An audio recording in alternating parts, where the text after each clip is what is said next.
Could you tell us a little bit about your typical workday and how you manage your time? I'm on Think Week about 50 weeks a year. I work about 2. And you'd be surprised at my days. I mean, they're very unstructured, no meetings, none. I mean, I don't like meetings. And I read a lot. I wish I were a faster reader. I'd get more done. But I do read a lot, and I'm on the phone a moderate amount. Our businesses run themselves basically out there. My job is allocating capital, and that's what I'm thinking about. But I don't like to have things all packed hour to hour to hour. And Bill and I are both extraordinarily lucky. I mean, we really get to do what we like to do, the way we want to do it, with people that we choose to be around, and they're terrific. I mean, we've really got everything our way, and we're very fortunate. And in his world, he has a different kind of pace than I have, but we both love it the way we do it. And my guess is that we're each the most productive in that particular mode too, because it fits our personalities and aptitudes.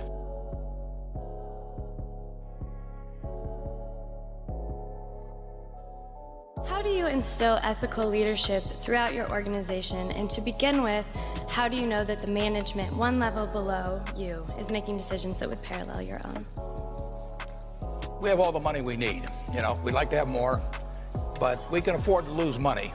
But we can't afford to lose reputation, not a shred of reputation. And therefore, I ask the managers, I ask them to judge every action they take, not just by legal standards, although obviously that's the first test, but also by the test, what I call the newspaper test. How would they feel about any given action if they knew it was to be written up the next day in their local paper, to be read by their family, by their friends, by their neighbors, written by a smart but kind of unfriendly reporter. And if it passes that test, it's okay. And I tell them if anything is close to the lines, it's out. And they can always call me if they wanted to check something. But if they call me, there's something wrong with it probably anyway. And that's about it.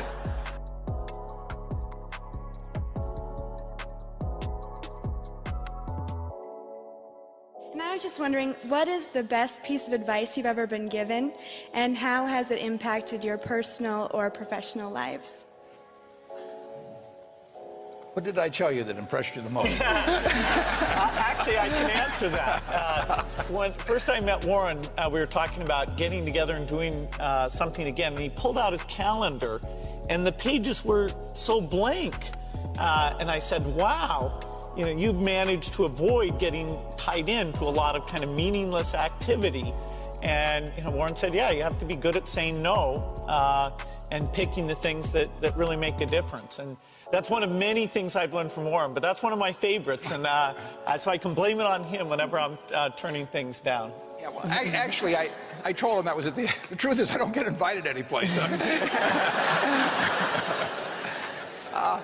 I think that, I got an awful lot of good advice from my dad, and he didn't lay it on me. I mean, he just, you picked it up from him, but there was never any of this, do this, do that type of thing at all. But I think he really taught me that it's more important in terms of what's on your inner scorecard than your outer scorecard. I mean, some people get in a position where they're thinking all of the time of what the world's going to think of this or that instead of what they themselves think about. And if your inner scorecard, if you're comfortable with that, I think you're gonna have a pretty happy life. And I think the people that strive too much for the outer scorecard sometimes find that it's a little hollow when they get all through.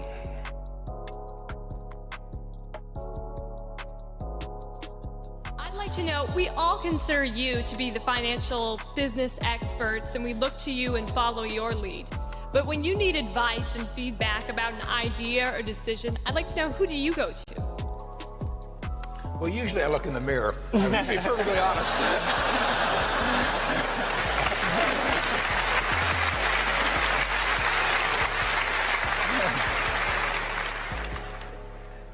The nature of what I do means I have to think pretty much independently.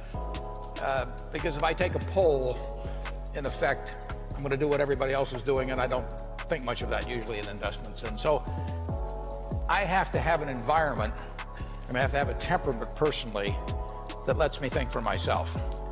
And I've got a terrific partner, a fellow named Charlie Munger. And you can't find anybody any smarter, any better quality of anything. But we think a lot alike. And we do talk things over occasionally, but we don't talk them over very often because I know how he thinks, he knows how I think. He's taught me a lot, and why should I pay for a phone call if I know what he's going to say?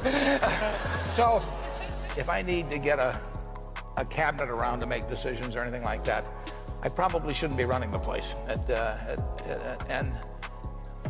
That doesn't bother me to have the responsibility for it, but I just don't want to put it up to a vote because I've seen too many, particularly in the investment world, as you get larger and larger groups making the decisions, they get more and more homogenized.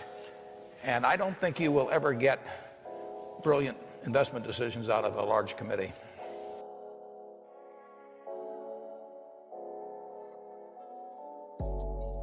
You both have several managers working under you, so I was wondering what are some steps that a new entrant into the job market can take to accelerate their journey towards an upper level management position? Yeah, well, one thing I will tell you that I didn't realize when I was getting out of school is how much the unusual person will jump out at you. I mean, and it isn't because they got 200 IQs or anything like that. It's really because of just how they behave, what they bring, the energy they bring, the commitment they bring, the quality of how they do things, how they treat the people around them, all kinds of things. But you will jump out much more than you might anticipate. One of the things you would want to be sure to do is, whether you like it or not, get very comfortable, it may take a while, with public speaking, for example. I mean, that's an asset that will last you 50 or 60 years, and it's a liability if you don't like doing it and are uncomfortable doing it. That also will last you 50 or 60 years, and it's a necessary skill. But a lot of the skills are just human skills. If you get the best out of people around you, that's a rare talent, and it doesn't correlate with IQ. It correlates with an attitude toward the world and toward other people. And it's a talent that if you work at early and you're really conscious about it, you don't have to show up other people. You don't have to be smarter than they are or anything. You want to bring out the best in them. It will pay huge dividends.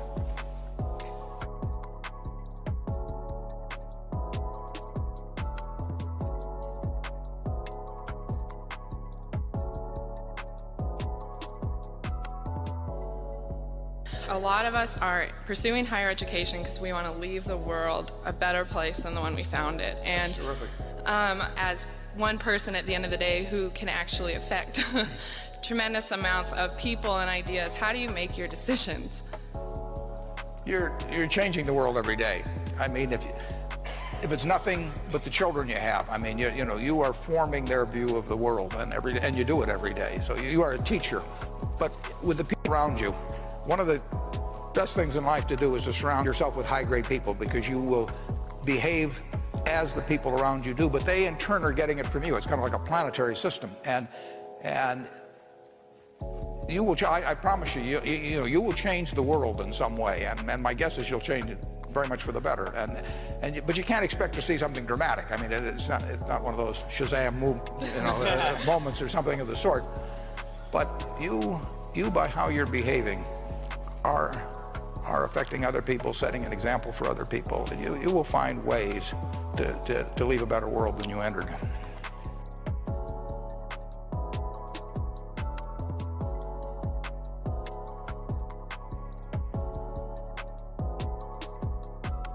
When you were just beginning your career, what sort of things do you think made a big impact in your success? What habits did you develop, and kind of what sort of things could you pass on to us as younger people? The habits you develop, and I go back to the other thing, is have the right heroes. I mean, I've always been lucky in that respect. And if the people you look up to are going to form your vision of what the world, how you want to be in later life.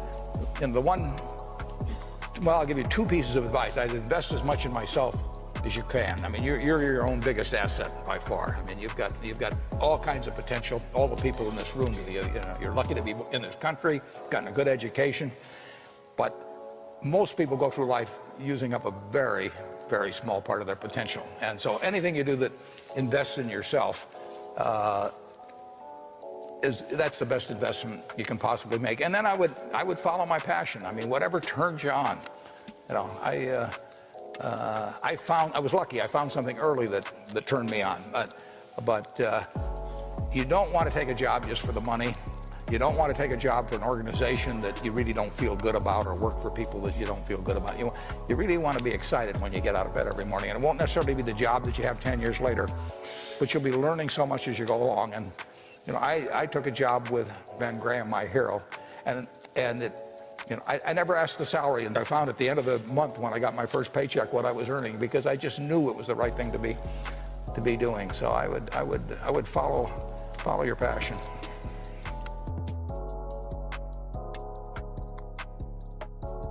Obviously, as a public, what we hear most about are your successful investing in ventures. I was just wondering, what would you consider to be the worst investment you've ever made?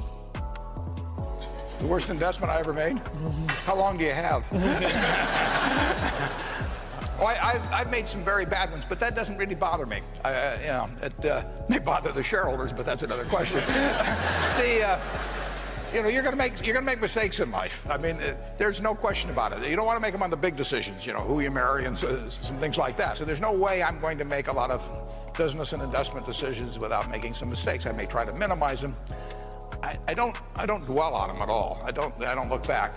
The biggest mistakes are the ones that actually don't show up. They're the mistakes of omission rather than commission. We've never lost that much money on any one investment.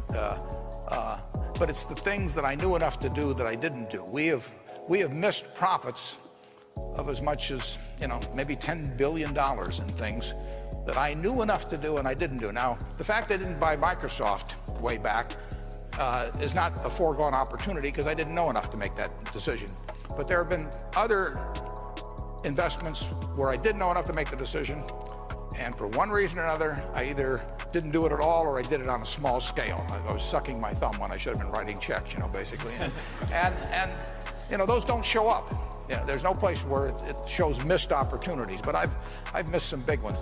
The triumphs in life are partly triumphs because you know that everything isn't going to be a triumph. I would never get too hung up on mistakes. I know a lot of people that really agonize over them, and it just isn't worth it. I mean, tomorrow's another day, and you live it forward and just go on to the next thing.